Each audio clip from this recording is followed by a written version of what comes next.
دجال کے ظہور سے پہلے کے جو 3 سال ہیں نا، وہ پوری دنیا کے اوپر، صرف مسلمان امت کے لیے نہیں، پوری دنیا کے لیے بڑی سختی کے ہوں گے۔ اسی لیے بعض محدثین نے اس بات کے اوپر اتفاق کو نقل کیا ہے کہ دجال سے پہلے ایک اتنا عظیم الشان واقعہ ہوگا جو بہت بڑی نشانی ہوگا۔ کیا؟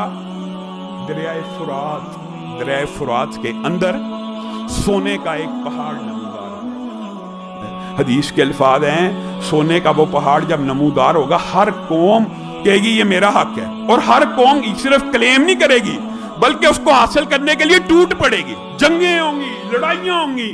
حدیث میں آتا ہے اتنے غافل ہیں، اتنے بدبخت ہیں، اس ایک پہاڑ کے لیے، سونے کے لیے ایسے لڑیں گے۔ اللہ کا پیدا کردہ ہے جو رہ بھی دنیا میں جانا ہے۔ آج بھی جتنے خزانے ہیں، چاہے آپ کے گھر میں سونے کی چوڑی ہیں، ایک وقت آنے والا ہے یہ سارے کے سارے خزانے اسی زمین میں رہ جانے والے ہیں۔ وَلِلَّهِ مِيرَاثُ السَّمَاوَاتِ، اللہ ہر خزانے کا وارث رہ جائے گا۔ ہم یہ سمجھتے ہیں ہمارے بچے ہماری دولت کے وارث ہیں، نہیں۔